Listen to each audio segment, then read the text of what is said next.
indimark Saraswati division. Today our topic is therapeutic problem and diabetic ketoacidosis. This portion will be helpful for MBBS student for their practical pharmacological exam, BSc nursing students and allied healthcare professionals.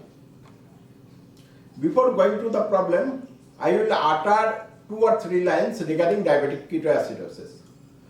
Diabetic ketoacidosis generally occurs to the young patient who are suffering from type 1 diabetes and who is entirely dependent on the insulin.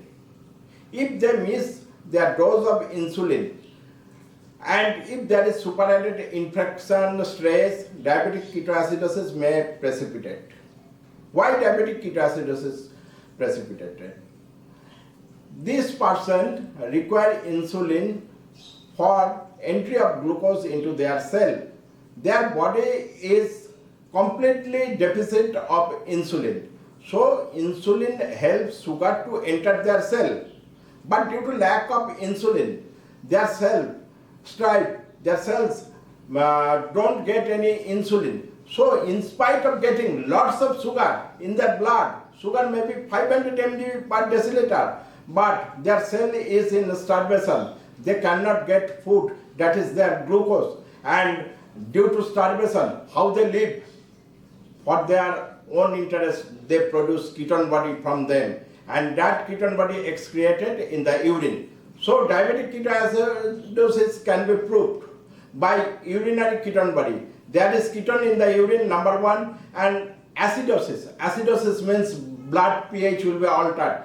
Normal blood pH is 7.34, but in diabetic ketoacidosis there will be acidosis and pH will fall below 7.3, 7.2. And in order to compensate that acidosis, there will be respiratory alkalosis. Patient will be hyperventilate. Hyperventilate will wash out their carbon dioxide from the blood. So if carbon dioxide wash out from the blood, what will happen? There will be alkalosis. So acidosis produced in the blood due to ketone body formation will be compensated by the respiratory alkalosis. How? By hyperventilation. We know when carbon dioxide accumulates in the blood, carbon dioxide plus H2O is equal to H2CO3 and there is acidosis in the blood. But when there is hyperventilate, say PCO2 level reduces below 30, say it is 25 or 24 millimeter of Hg. This is called hyperventilation, and that reduced PCO2 will cause alkalosis, and that compensates the acidosis produced by diabetic ketoacidosis. A young malnourished patient came to emergency unconsciousness with fever. This is the presenting features. Relevant information. He is a type 1 diabetic patient and dependent on insulin, missed his usual dose of insulin and has fever for several days. So this is a case of diabetic ketoacidosis in France. Now come to the treatment portion. So what is the principle of the treatment? Number 1, give appropriate dose of insulin so that sugar can enter into the cell. Number 2, these patients came in extremely dehydrated condition. As there is excess blood sugar, there is increased osmolarity in the blood due to presence of sugar, and there is profuse urination. So patients becomes very much dehydrated. So give tumbles and tumbles of water to the patient. You give adequate fluid. Number 3, proper antibiotic to counteract the infection. And number 4, whenever we give insulin, sugar enters in the cell as well as potassium enters into cell with the help of the insulin.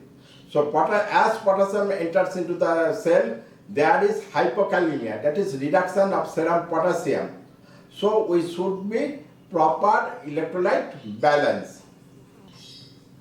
Admit the patient into the ICU.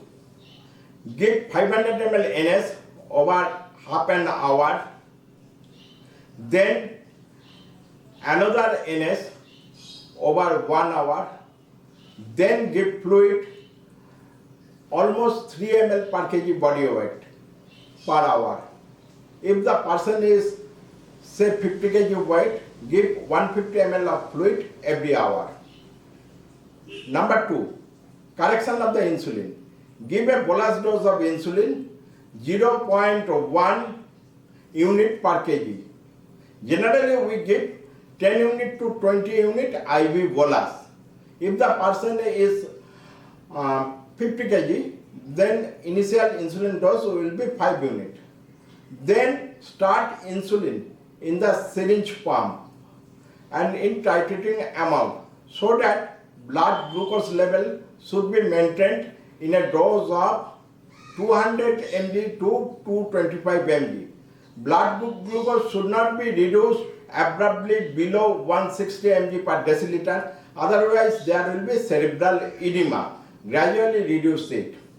Every hour, sisters or nursing staff should be instructed to measure the serum glucose level in a glucometer and check the urine ketone body.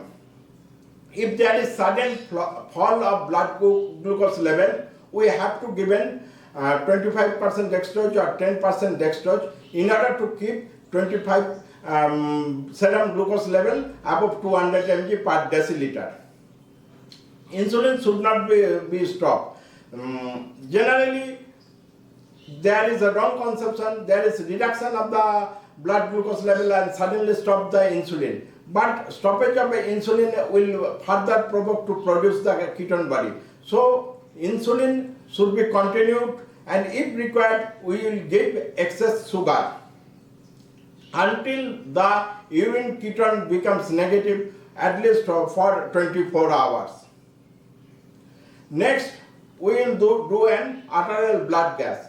In arterial blood gas, we will observe the pH of the blood. If the pH goes below 7.1, in that case, we will give sodium bicarb. Otherwise, sodium bicarb is contraindicated. It will cause further intracellular acidosis.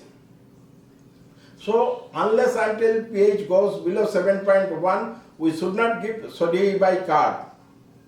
Oxygen dissociation curve will shift to right. Now we will assess the serum electrolytes. Here is one word for serum sodium. As the patient is dehydrated, his sodium level will goes up. And if serum sodium goes above 151 millimole per deciliter, we should start 0.45% of normal 0.45% of the saline. That is half strength normal saline. And if sodium level is below 151, we may give normal saline, and adequate volume of normal saline given so that serum sodium level reduced below 147 millimole of deciliter. Next, coming to the potassium. Initially, potassium level may be normal or a little bit high, but as we given insulin, potassium is entering into the cell. So serum potassium level falls, and when serum potassium level falls, we have to correct serum potassium. Otherwise, there may start arrhythmia in the heart. How we will correct the serum potassium? Here I am given a formula. There is lots of formula. The usual formula we use, that is half KCl correction. That is the requirement of KCl. That's half correction is obtained by patient body weight into deficit of potassium divided by 6. Patient body weight into deficit of potassium divided by 6. Say serum potassium is 3 millimole and patient body weight is 60 kg. So patient weight is 60 kg and serum potassium is 3 millimole. Then patient body weight 60 into deficit of potassium. Here we consider 4.5 as a normal potassium level. So 4.5 minus 3 is equal to 1.5. 1.5 into 60 is equal to 90. So 1.5 into 60 is equal to 90. 90 divided by 60 is equal to 15. So 15 millimole KCl correction should be given. Generally 1 ml of KCl, that is 10 ml KCl contains 20 millimole of KCl. So from that 20 millimole we have to given 15 millimole of potassium correction. After getting proper nutrition, insulin, patient and correction of acidosis, correction of electrolyte, patients will be gradually conscious and we will start proper feeding to the patient. Generally ventilation not required, but if there is carbon dioxide accumulation or less PO2, we may require ventilate the patient. Another thing is, suppose infection is precipitated the condition, so we should use proper antibiotic and we detect the source of the infection, either is lungs or in abdomen, and suitable culture sensitivity should done and proper antibiotic treatment should be initiated.